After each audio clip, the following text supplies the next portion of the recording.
ओम नमस्ते दोस्तों, आज एक हम बहुत अच्छा विषय लेके आए हैं दौड़ लगाने वाले भाइयों के लिए जो दौड़ लगाते हैं। और कुछ भाइयों के हमारे पास फ़ोन आते हैं, कुछ बात करते हैं कि हम जो दौड़ लगाते हैं तो बलगम बहुत ज़्यादा आती है, खांसी बहुत ज़्यादा आती है और बहुत जल्दी श्वास फूल जाता है। और पहले की बजाय हम लोग धीरे धीरे क्या होता है कि हमारी अक्षमता कम होती जाती है। और कुछ भाइयों को नाभि हट जाती है, जिसको हम लोग कहते हैं कि धड़ डिग जाती है। और कुछ लोगों को अन्य समस्याएं आ जाती है, जैसे सोपन दोष हो जाता है, या फिर बहुत सी जो हमारी कह लो कि यौन समस्याएं वो हो जाती हैं। और पूरे शरीर में कई बार दर्द हो जाता है, घुटनों में कट कट की आवाज़ आनी शुरू हो जाती है। तो उनके लिए हम आज ये वीडियो बना रहे हैं। तो वो भाई जो दौड़ लगाते हैं वो इस वीडियो को ज़रूर देखें। तो जो दौड़ लगाने वाले भाई हैं उनको पहले तो जो दौड़ लगाते हैं, जो शुरुआत हम लोग करते हैं, शुरुआत में हम लोग क्या करते हैं कि किसी को हमने देख लिया कि कोई 4 किलोमीटर दौड़ लगाता है, कोई 6 किलोमीटर दौड़ लगाता है, तो हम उसकी तुलना से हम लोग स्वयं पहले दिन से ही 4-5 किलोमीटर दौड़ने की कोशिश करते हैं और बहुत तेज़ दौड़ते हैं। तो उसमें क्या होता है कि आपकी सभी पिंडलियों में, घुटनों में और पूरे शरीर में ही दर्द होगा। वो सामान्य सी बात है, क्योंकि आपका शरीर उसके लिए तैयार नहीं है। तो आप यदि इस तरह करते हैं तो आपको दिक्कतें ज़रूर होगी। तो कोशिश करें आप धीरे धीरे दौड़ शुरू करें। धीरे धीरे दौड़ में क्या है कि जैसे आप पहले दिन यदि बिल्कुल आप कुछ नहीं करते तो पहले दिन केवल आप घर से निकलिए और केवल पैदल चलिए।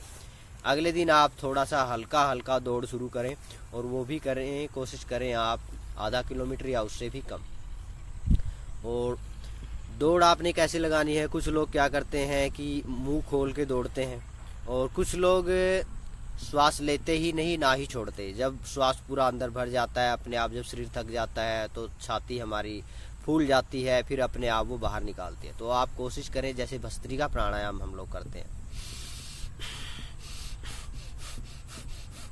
इस तरह।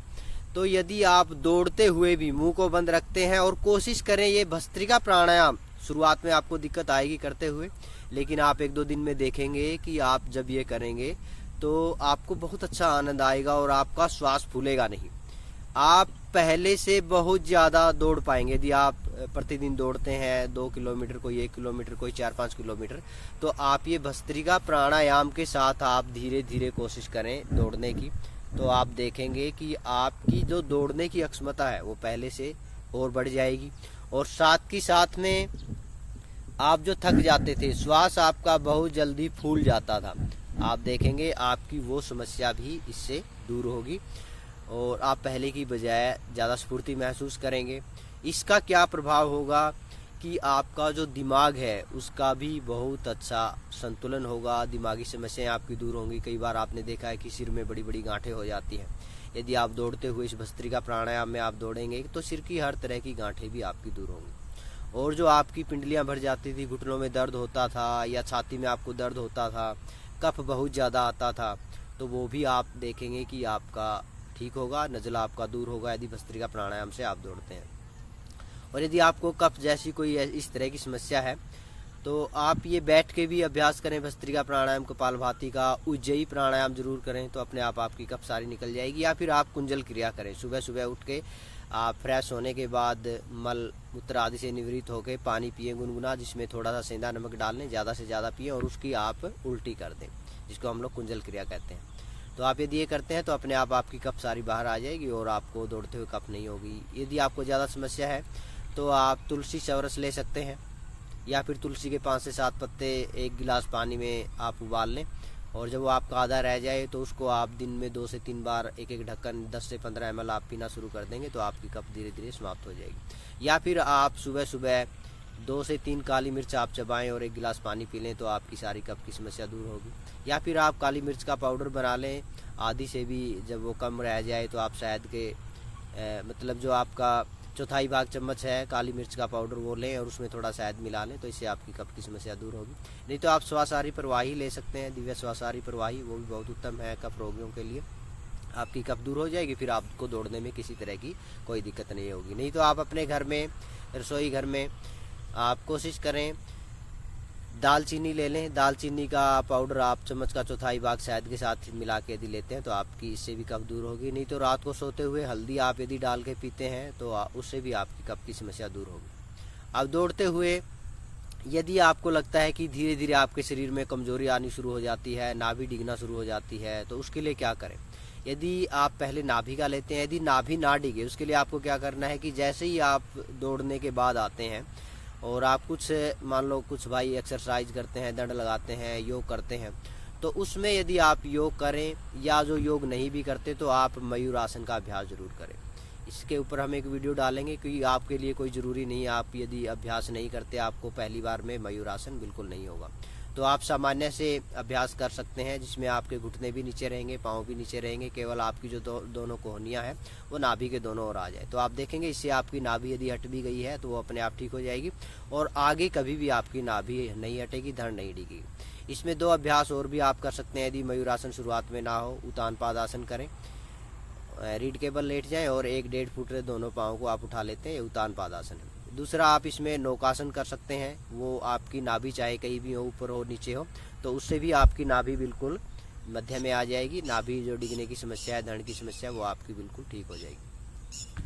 अब करते हैं कि आप जब दौड़ते हैं तो बहुत ज़्यादा शरीर में थकान हो जाती है और धीरे धीरे शरीर बहुत ज़्यादा कमज़ोर हो जाता है। तो उसके लिए क्या करें। तो उसके लिए आप सामान्य यदि लें तो रात को आप 1 मुट्ठी चने भिगो दें, उसमें आप 5 से 7 मुनक्का डाल दें। मुनक्का बहुत ज़्यादा गर्म हो जाएगा तो आप उसमें 5 से 7 दाख डाल दें, सामान्य जिसको किशमिश हम लोग कहते हैं, वो डाल दें। और साथ में आप 2 से 3 बादाम डाल दें और 2 से 3 आप काजू डाल दें। इसको आप सुबह सुबह या तो चबा चबा के, जैसे आप दौड़ लगा के आते हैं उसके आधे घंटे बाद इसको चबा चबा के खाएं। नहीं तो आप इसको दूध के अंदर, जैसे हम लोग बनाना शेक बनाते हैं मिक्सी में, नहीं तो फिर सबसे उत्तम है जो पत्थर की हमारी कुंडी होती है, उसमें आप इसको कुत्के से अच्छी तरह पीस लें और थोड़ा सा उसके अंदर दूध मिला लें। दूध के अंदर मतलब उसको पीस लें और वो लगभग 1 गिलास के करीब तैयार करके आप उसको पी जाएं। तो इससे आपको गर्मी की शिकायत नहीं होगी और जो कमज़ोरी आपके शरीर में लगातार बढ़ती जा रही है वो कमज़ोरी भी आपकी दूर होगी। और यदि सर्दियों का मौसम है तो रात को आप दूध जब पीते हैं उसमें हल्दी के साथ साथ 1 या 2 आप खजूर डाल लें, और खजूर नहीं है तो आप फिर उसमें छुआरा डाल सकते हैं। उसको अच्छी तरह उबाल लें और उबाल के वो दूध पी लें और वो छुआरा या फिर खजूर है वो आप चबा चबा के खा जाएं। तो इससे भी आपके शरीर में कमज़ोरी नहीं आएगी दौड़ के बाद। दूसरा एक अन्य उपाय, कुछ औषधियाँ हैं आयुर्वेद में, जैसे अश्वगंधा है, सतावर है, सफ़ेद मूसली है, तो आप उनको चम्मच का चौथाई भाग तीनों की मात्रा ले लें। यदि आपको वज़न ज़्यादा कम लग रहा है तो आप थोड़ा सा अश्वगंधा की मात्रा बढ़ा लें, आधी चम्मच ले लें, और जो अन्य दोनों चीज़ें हैं उनकी आधी चौथाई भाग चम्मच ले लें। इन तीनों को मिला के आप रात को दूध के साथ पी लें, या फिर आपको लगता है कि सुबह जैसे आपने चने का जो हमने उपाय बताया इसके साथ लेना है तो सुबह आप इसके साथ भी ले सकते हैं। इसके 1.5 से 2 घंटे बाद आप भोजन ग्रहण करें। और इसमें एक बहुत उत्तम है, आप बनाना शेक भी ले सकते हैं। बनाना शेक में भी यही आप जैसे बादाम डाल सकते हैं, काजू डाल सकते हैं, और इसके अंदर भी आप भिगोए हुए 1-2 चने भी डाल सकते हैं। तो आप देखेंगे कि आपके शरीर में जो कमज़ोरी आती जा रही है वो कमज़ोरी बिल्कुल नहीं आएगी और आपका शरीर पहले की बजाय स्वस्थ होता जाएगा। और जो शरीर की बीमारियां, जैसे हमने बताया शरीर में फोड़े फुंसियाँ बहुत ज़्यादा निकलते हैं, या फिर घुटनों में कट की आवाज़ आती है, हड्डियों में कट की आवाज़ आती है, बलगम आपको बहुत ज़्यादा है, तो ये समस्याएँ भी आपको आगे आने वाले समय में नहीं होगी।